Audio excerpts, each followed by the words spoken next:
Bakit ba nanggagalaiti si Senator Marcoleta na hindi isinasalang si Diskaya? Dahil po sa kauna-unahang pagkakataon, na-mention na po ni Diskaya ang isang taong talagang utak sa pangangulimbat ng kaban ng bayan. At iyan po ay si Martin Romualdez na wala pang bumabanggit. Siya lang talaga, si Diskaya lang, at saka si Saldico.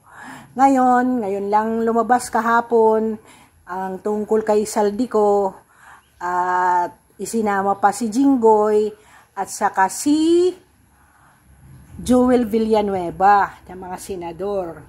So, ito po ang mga reasons bakit po nanggagalaiti si Marcoleta, dahil kung si Diskaya ang magsasabi ng kanyang salaysay, bakit may ko-connect si Martin Romualdez?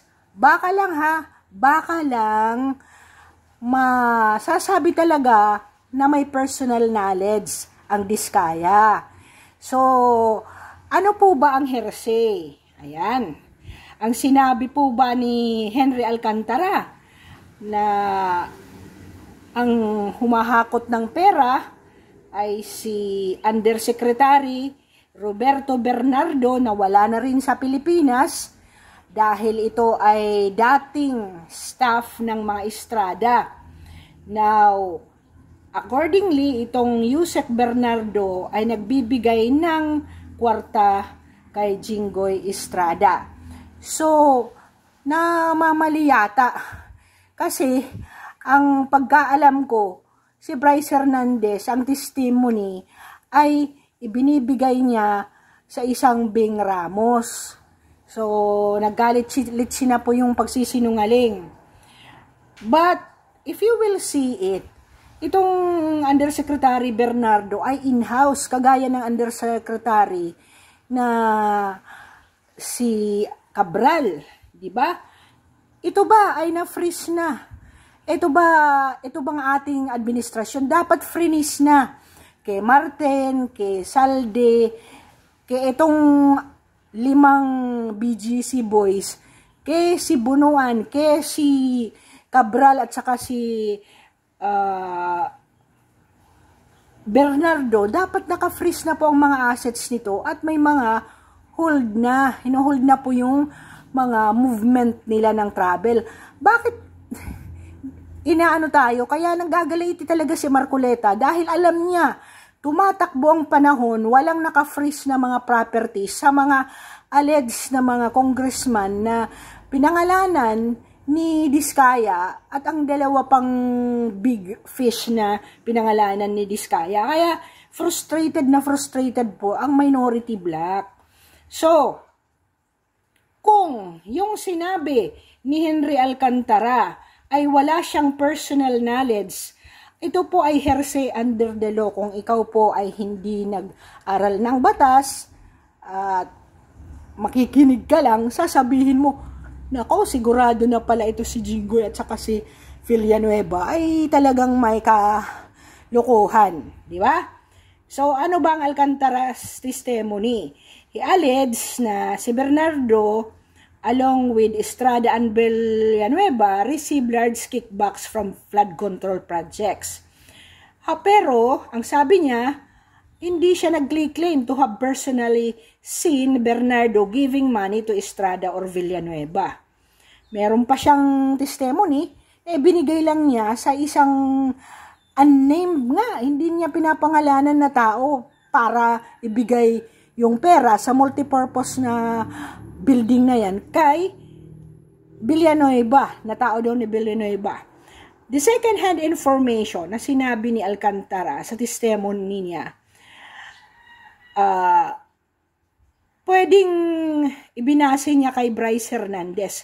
Pero mga kapatid, kung ikaw po ay nakikinig, alam mo, makita mo talaga na ang utak talaga ng lahat ng ito, si Bryce Hernandez, di ba?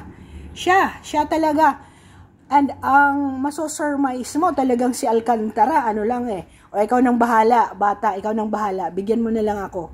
So actually, the author and whoever is really moving heaven and earth to get those flood projects ay itong si Bryce Hernandez. Ang tanong ko, na-freeze na po ba ang kaniyang properties? Diba? Ayun ang sinasabi ko. So, it's crucial for us to examine the specific statements ng mga taong ito. Ano po ba ang batas ng hearsay? Hearsay is a legal term that refers to a statement made by someone other than the witness, which is offered to prove the truth of the matter asserted. In other words, hearsay is a second-hand statement of testimony that is not based on the witness's personal knowledge or observation. Ano po ang karakteristik ng hearsay? Out of court statement. The statement was made outside the courtroom kasi hindi naman siya ma-perjury. Statement made by someone else na chinismis lang sa kanya, minarites lang, offered to prove the truth, kunyari, being presented as evidence to prove the truth of the matter being asserted.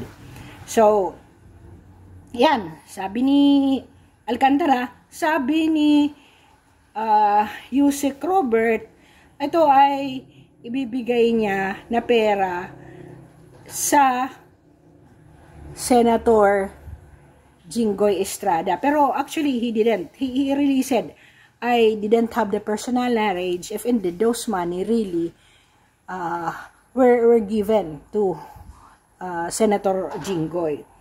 So, bakit hindi ito admissible sa court? Number one, walang personal knowledge si Alcantara at ang risk ng miscommunication may have been misread, misinterpreted, and distorted. What if hindi talaga binigay?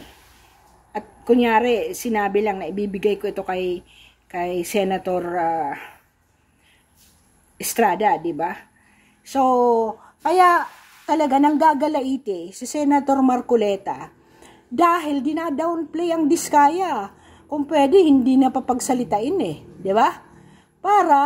Kasi ito lang talaga sa lahat ng mga principal na pagkalaki-laki na talaga yung nakawat din. Ito lang talagang nagsabi tungkol kay Romualdez at kay Saldico. Ang tanong, nakalabas na po si Salde, wala na rin sa New York si Salde, at meron din siyang SunWest sa California na ibinebenta po ngayon ng $23 million ang property na yan. So, let us wait and see.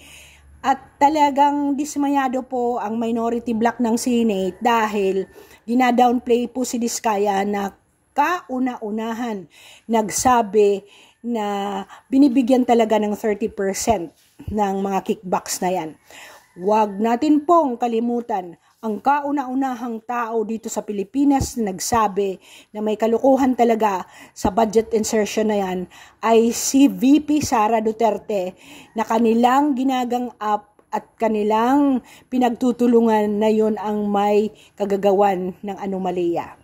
Let us listen carefully and evaluate, hindi lang po comment ka ng comment na wala ka namang binabasihan na batas. Ang batas po ang nagsasabi, ang hearsay ay walang bearing sa court of law. Kaya yan si Alcantara kung ano lang sabihin niya. Kaya hindi ako naniniwala na walang moro-moro dyan. Moro-moro talaga yan. Kaya hindi yan pinapatulan ni VP Sara Duterte. So, let us wait and see. Thank you for subscribing, commenting, and like.